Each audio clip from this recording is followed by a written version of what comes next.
Hello friends. आज मैं आपके समक्ष एक बहुत ही इंटरेस्टिंग टॉपिक लेकर के आई हूँ कि क्या वो वजह है वर्किंग प्रोफेशनल्स में मोटापा और ओवरवेट बढ़ता ही जा रहा है। जी हाँ, हम अपने इस वीडियो में जानेंगे कॉजेस ऑफ ओबेसिटी और overweight in professionals and what is the solution. जी, तो मेरे इस चैनल में बने रहिए। मेरे चैनल का नाम है हीलिंग विद डॉक्टर हेमलता और अपने इस चैनल में मैं इसी तरीके के हेल्थ रिलेटेड नॉलेज और टिप्स शेयर करती रहती हूँ। और मेरी कोशिश है कि मैं ज़्यादा से ज़्यादा लोगों की लाइफ में कुछ वैल्यू ऐड कर सकूं, ताकि वो अपनी हेल्थ के ऊपर काम करके, उन छोटी छोटी हैबिट्स के ऊपर काम करके without any medications completely life को एंजॉय कर सकें। तो चलते हैं टॉपिक पर। जी, तो जो मेन इम्पॉर्टेंट कॉज है ओवरवेट या ओबेसिटी का वर्किंग प्रोफेशनल्स में, वो है स्ट्रेस। कि जब हम जॉब में होते हैं तो हमें एक साथ काफ़ी चीज़ें मेंटेन करनी होती हैं, जैसे कि हमें घर, बच्चा प्लस हमें जॉब, सारे वर्क को एक साथ बैलेंस में बना कर रहना होता है। और हम इसी वजह से ज़्यादातर समय स्ट्रेस में रहते हैं। और स्ट्रेस की वजह से हमारी बॉडी में एक कॉर्टिसोल हार्मोन निकलता है, जिसकी वजह से हमारा स्पेशली बैली फैट बढ़ने लगता है या फिर हम ओवरवेट होने लगते हैं। जी, first cause stress. Second cause है इरेगुलर मील। कई बार ऐसा होता है कि हम इतनी हड़बड़ी में होते हैं कि ब्रेकफास्ट हमारा स्किप हो गया, और हम कई बार लंच स्किप कर देते हैं, या फिर कई दिन तो डिनर ही नहीं हो पाता है। तो और इसकी वजह से, क्योंकि हम मेन मील स्किप कर रहे हैं, तो हम बाहर के जंक फूड, प्रोसेस फूड, चाय, कॉफ़ी ये ज़्यादा ऑर्डर करते रहते हैं। तो ये भी एक वजह है ओवरवेट या ओबेसिटी का। और थर्ड कारण है कि बिना चबाए खाना, क्योंकि हम अपने मील टाइम को समय ही नहीं देते हैं, तो हम उसे प्रॉपरली च्यू नहीं करते हैं। और इसकी वजह से बहुत इम्पॉर्टेंट है कि हमारा मेटाबॉलिज्म डिस्टर्ब हो जाता है, और जो लार्ज पार्टिकल्स हमारी बॉडी में जाते हैं वो फैट में कन्वर्ट होने लगते हैं। तो ये तीन रीज़न। उसके अलावा चौथा रीज़न है कि लैक ऑफ सनलाइट, क्योंकि हम मॉर्निंग में जल्दी निकल जाते हैं, इवनिंग में लेट नाइट या देर से पहुंचते हैं, तो इसकी वजह से सनलाइट का एक्सपोजर हो ही नहीं पाता है।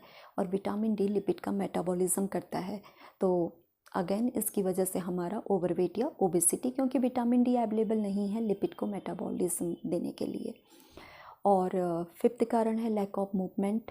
हम ज़्यादातर समय जब ऑफिस में पहुंचते हैं तो बैठे रहते हैं चेयर्स में, और मतलब जितना भी हमारा काम होता है लैपटॉप पे, मोबाइल पे, हम वो बैठे बैठे ही करते रहते हैं, और हमें समय का पता भी नहीं चलता है कि कैसे 4-5 घंटे निकल गए हैं। और लैक ऑफ मूवमेंट की वजह से हमारी कैलोरी बर्न नहीं हो पाती है, और एक्स्ट्रा कैलोरी जमा होने लगती है, जिसकी वजह से मोटापा आने लगता है। और सिक्स कारण है डिस्ट्रैक्शन मोड में खाना। जब हम खाना खा भी रहे होते हैं तो हम बहुत ज़्यादा डिस्ट्रैक्टेड मोड में खाते हैं, या तो हम टीवी पे लगे होते हैं, लैपटॉप पे, मोबाइल पे, या फिर हम दोस्तों से गप्पे मारने में लगे होते हैं, और हम कितना खाना खा रहे हैं, किस क्वालिटी का खाना खा रहे हैं, कितनी क्वांटिटी में खा रहे हैं, इस पर ध्यान ही नहीं दे पाते हैं। तो ये 6 इम्पॉर्टेंट रीज़न है। वैसे तो बहुत सारे कॉजेज़ हैं, बट ये 6 ऐसे रीज़न हैं जो कि हमारी हैबिट से रिलेटेड हैं, जिनके ऊपर वर्क करके हम बहुत अच्छे से अपने आप को ओवरवेट से और ओबेसिटी से बचा सकते हैं। तो चलते हैं, अब वो क्या सॉल्यूशन हो सकते हैं जानने के लिए मैं आपको बहुत ही इंपॉर्टेंट सॉल्यूशन बताने वाली हूँ। तो आप वीडियो के अंत तक ज़रूर बने रहिए, और अपने फ्रेंड्स के साथ भी ज़रूर शेयर करिए, because sharing is the caring, है ना।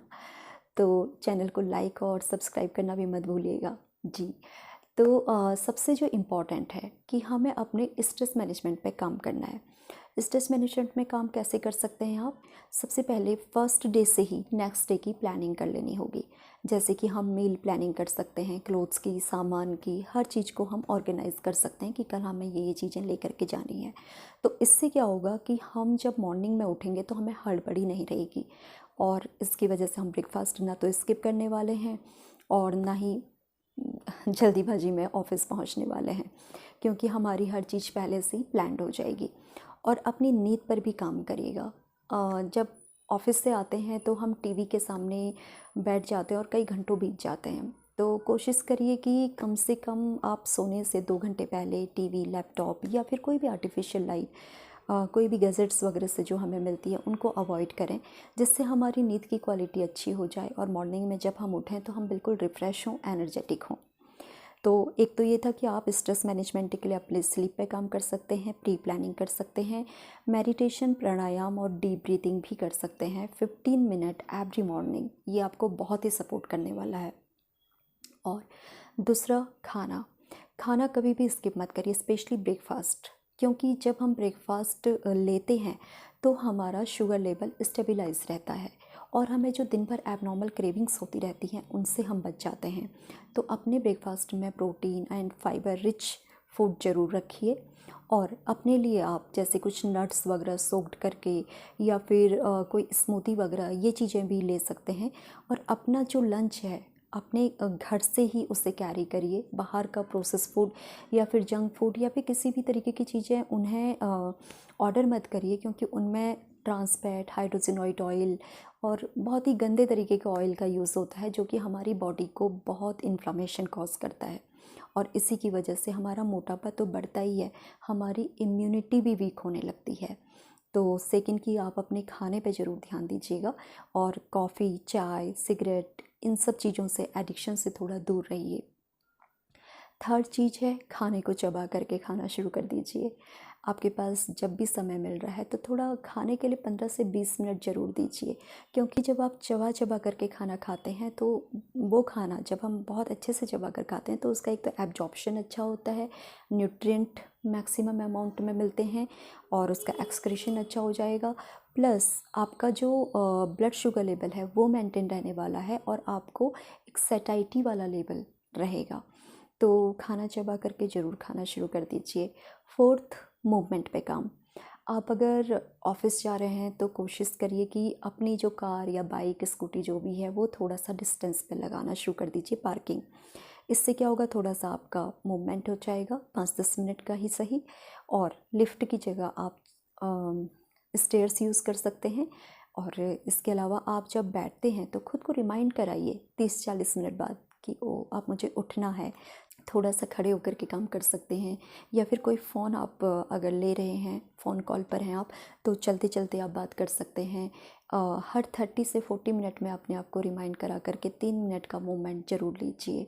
तो अपने मूवमेंट को थोड़ा सा बढ़ा लीजिए। और फिफ्थ है सनलाइट। सनलाइट का एक्सपोजर अगर आपको मॉर्निंग में 10 मिनट या 5 मिनट भी होता है तो आप अपने जैसे कुछ काम होते हैं, चाहे खाना खाना है या फिर आप कुछ फ्रूट्स खा रहे हैं, मॉर्निंग में कुछ भी ऐसी चीज़ें कर रहे हैं तो उस वक्त अपनी धूप ले सकते हैं। या फिर आपको ऑफिस में ही अगर थोड़ा सा बाहर जाने का मौका मिले तो आप 5-10 मिनट के लिए ज़रूर सनलाइट का एक्सपोजर लीजिए। पूरे दिन एसी या एक बंद कमरे में मत बिता दीजिए। और अगर फिर भी आपको नहीं मिल पा रहा है सनलाइट, तब आप अपनी डाइटरी इंटेक से अपने विटामिन डी की डेफिशिएंसी को कम कर सकते हैं। मखाने, मिल्क प्रोडक्ट, फ़िश हैं, ये सारी चीज़ें। और इसके अलावा अगर बहुत ही ज़्यादा डेफिशिएंट चल रहा है तो अपने एक्सपर्ट से ज़रूर विटामिन डी का सप्लीमेंट ले सकते हैं। तो ये तो थे कुछ चीज़ें जिन पर आप काम कर सकते हैं। इसके अलावा मैं कहना चाहूँगी कि थोड़ा सा नेचर के साथ रेजोनेट करना शुरू करिए, क्योंकि जब हम नेचर के साथ होते हैं तो हमें बहुत ही रिफ़्रेशिंग फीलिंग आती है और हमारी हीलिंग होनी शुरू हो जाती है। तो उम्मीद है कि आप अपने इन सारे फैक्टर्स पे काम करके अपनी डाइट, मूवमेंट और सनलाइट, स्ट्रेस, नींद, इन सब की क्वालिटी को अच्छा करके ऑफिस के साथ साथ घर को एंजॉय करते हुए अपने वेट गेन को होने से रोक पाएंगे और ओबेसिटी की वजह से जो कॉम्प्लिकेशंस आपको इन फ्यूचर फेस करने पड़ सकते थे उनसे आप बच जाएंगे। तो तब तक के लिए बाय बाय, बने रहिए मेरे साथ।